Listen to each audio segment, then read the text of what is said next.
ಅಂತ ಮಾತಾಡಿದ್ದೆ. ಬಟ್ ಇಲ್ಲಿ ನಿಂತ್ಕೊಂಡು ಮಾತಾಡೋಕೆ ನನ್ನ ಕೈ ಕಾಲೆಲ್ಲ ನಡುತ್ತಿದೆ, ಯಾಕಂದ್ರೆ ನನ್ನ ಸ್ಟೇಜ್ ಫಿಯರ್ ಅಷ್ಟಿದೆ. ನಾನು ನೋಡೋಕೆ ಕಾಣ್ಬೋದು ನಾನು ಧೈರ್ಯವಾಗಿದ್ದೀನಿ ಅಂತ ಹೇಳಿ, ಬಟ್ ಅದನ್ನ ಸ್ಟೇಜ್ ಮೇಲೆ ನಿಂತ್ಕೊಂಡು ಮಾತಾಡೋಕೆ ಅಷ್ಟು ಧೈರ್ಯ ಇಲ್ಲ. But sir, I am really grateful to you sir. ಯಾಕಂದ್ರೆ ನೀವು ಬಂದಿದ್ದೀನ ನಮ್ಮ ಕ್ಲಾಸಲ್ಲಿ ಎಷ್ಟೋ ಮನಸ್ಥಿತಿಗಳು ಯಾವ್ದಾದ್ರು ಹೋಗಿದೆ, ಈಗ ಬಂದು ಹೇಳ್ಕೊಂಡ್ರು ಸೂಸೈಡ್ ಅಂತ ಹೇಳಿ ಸರ್.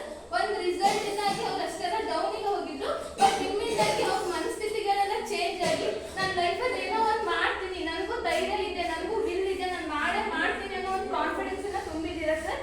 ಅದಕ್ಕೆ ನಿಮ್ಗೆ thank you so much sir. ಆಮೇಲೆ ನಾನು ಕುತ್ಕೊಂಡು ಎಬ್ಬರ ಕಾರಣ ಏನು ಅಂದ್ರೆ ನಿಮ್ಮ ಒಂದು ವ್ಯಕ್ತಿತ್ವದ ಬಗ್ಗೆ ಮಾತಾಡ್ಬೇಕು ಅಂತ ಹೇಳಿದ್ರೆ ನಮ್ಗೆ ಏನ್ ಚಾನ್ಸ್ ಸಿಗುತ್ತಾ ಇಲ್ಲ ಗೊತ್ತಿಲ್ಲ ಸರ್. ಪ್ರಿನ್ಸಿಪಲ್ ಸರ್ ಹೇಳಿದ್ರು 4 ತಿಂಗಳಿಂದ ನಿಮ್ಗೋಸ್ಕರ ಕರೀತಾ ಇದ್ರಿ, ಬಟ್ ಆಗಿನ 4 ತಿಂಗಳ ನಂತರ ನೀವು ಬಂದಿದ್ದೀರಾ.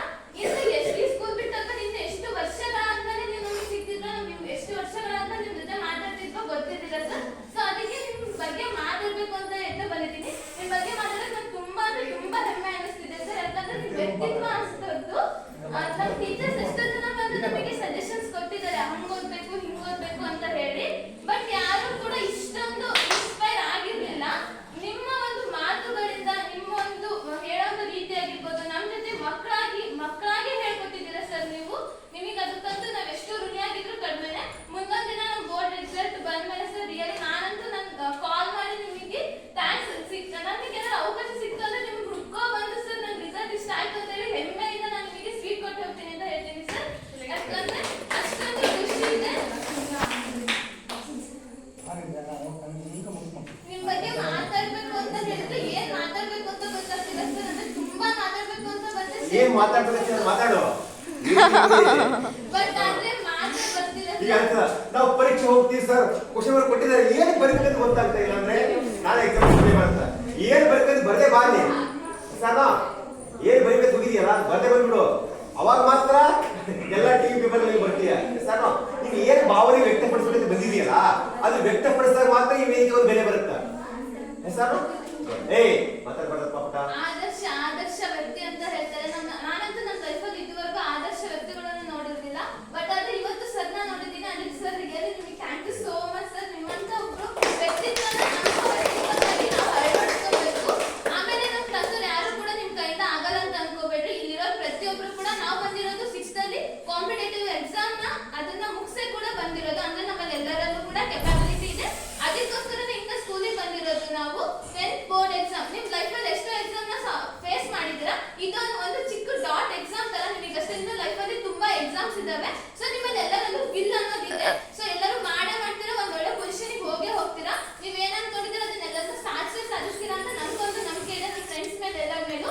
ಮತ್ತೆ ಎಲ್ಲರಿಗೂ ಥ್ಯಾಂಕ್ ಯು ಸೋ ಮಚ್ ನನ್ನ ಫ್ರೆಂಡ್ಸಿಗೆ. ಯಾಕಂದ್ರೆ ನಾನು ಕೂಡ ಈ ರಿಸಲ್ಟ್ ಇಂದ ಸ್ವಲ್ಪ ಡಿಪ್ರೆಷನ್ ಅಲ್ಲಿ ಇದ್ದೆ, ಬಟ್ ಯಾರ ಮುಂದೆ ನಾನು ತೋರ್ಸ್ಕೊಂಡಿರ್ಲಿಲ್ಲ. ನನ್ನ ಜೊತೆಗಿದ್ದವರು ಅದಕ್ಕೆ ತುಂಬಾ ಸಪೋರ್ಟ್ ಮಾಡಿದ್ದೀರಾ. ನನ್ಗೆ ಒಳ್ಳೆ ಕೆಪಾಬಿಲಿಟಿ ಅಂತ ಇದೆ, ನನಗೂ ಗೊತ್ತು. ನನಗೂ ಒಂದು ಆತ್ಮವಿಶ್ವಾಸ ಅನ್ನೋದು ತುಂಬಾ ಇದೆ, ಅದನ್ನ ಇನ್ನೂ ಹೆಚ್ಚಿಸಿದ್ದೀರಾ. ಮತ್ತೆ ನಮ್ಮ ಎಲ್ಲ ಟೀಚರ್ಸ್ಗೂ ಕೂಡ ನಾನು ತುಂಬಾ ಥ್ಯಾಂಕ್ಸ್ ಹೇಳಕ್ ಇಷ್ಟಪಡ್ತೀನಿ.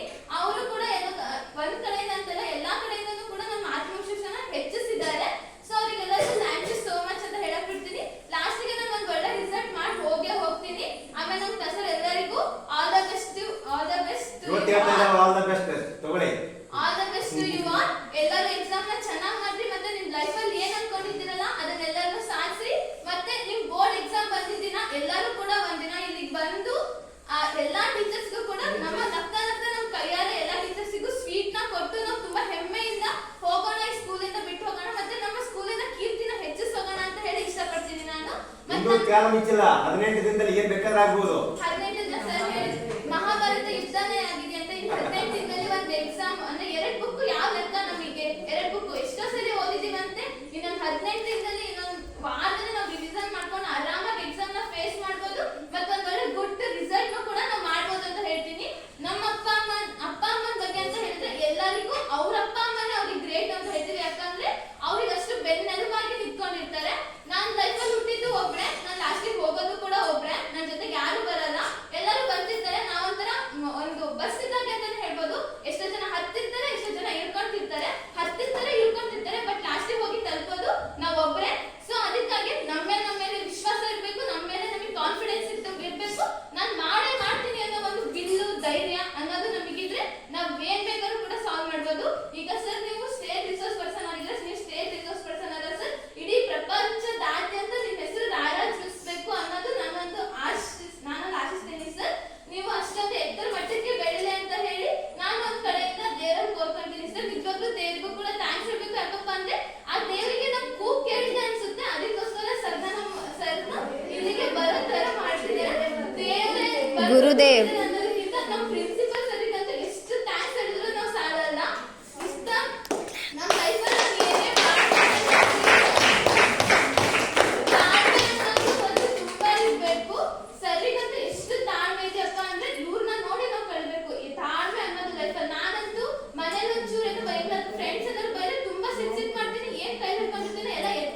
ಇವತ್ತು ಎಷ್ಟೋ ದಿನ ನಮ್ಮ ಕ್ಲಾಸಲ್ಲಿ ನೋಡ್ಬೋದು ನಮ್ಮ ಹತ್ರನೇ ಮಾತಾಡ್ತಿರ್ಲಿಲ್ಲ ಎಷ್ಟೋ ಜನ, ಅಂಥವ್ರೆಲ್ಲ ಇದು ಒಂದು ಸ್ಟೇಜ್ ಅವರಿಗೆ ಏನು ಅಂತ ಹೇಳ್ಬೋದು ಅವಕಾಶ ಅಂದ್ರೆ ತುಂಬಾ ಒಳ್ಳೆ ಅವಕಾಶ ಅಂತ ಹೇಳ್ಬೋದು. ಮನಸ್ಸು ಬಿಚ್ಚಿ ತಮ್ಮ ಮನಸ್ಸಲ್ಲಿ ಏನಿತ್ತು ಎಲ್ಲರನ್ನೂ ಅವರು ಹಂಚ್ಕೊಂಡಿದ್ದಾರೆ. ಅದಕ್ಕೆಲ್ಲ ನೀವೇ ಕಾರಣ ಅಂತ ಹೇಳ್ಬೋದು ಸರ್. ಇಷ್ಟು ಟೈಮ್ ಮಾಡ್ಕೊಂಡು ನಮಗೋಸ್ಕರ ಇಲ್ಲಿ ತನಕ ಬಂದು ನಮ್ಮ ಒಂದು ಮನಸ್ಥಿತಿಗಳನ್ನ ಚೇಂಜ್ ಮಾಡಿ ಒಳ್ಳೆ ರಿಸಲ್ಟ್, ಒಳ್ಳೆ ಅತ್ಯುತ್ತಮ ಅನ್ನೋದ್ರ ಕಡೆ ಕರ್ಕೊಂಡು ಹೋಗೋದಕ್ಕೆ, ಮತ್ತೆ ನಮ್ಮ ಜೀವನ ಎಷ್ಟು ಇಂಪಾರ್ಟೆಂಟ್, ನಮಗೆ ನಾವು ಎಷ್ಟು ಇಂಪಾರ್ಟೆಂಟ್, ಈ ಪರೀಕ್ಷೆ ಎಲ್ಲ ಒಂದು ಚಿಕ್ಕದಕ್ಕ ಅಷ್ಟೇ, ಜೀವನ ಅನ್ನೋದು ಎಷ್ಟು ದೊಡ್ಡದಿದೆ ಇನ್ನು ಅನ್ನೋದನ್ನ ನಮಗೆ ತಿಳಿಸ್ಕೊಟ್ಟಿದ್ದಕ್ಕೆ ನಿಮಗೆ ತುಂಬಾ thank you so much sir. ನಾನು ಯಾವಾಗಲೂ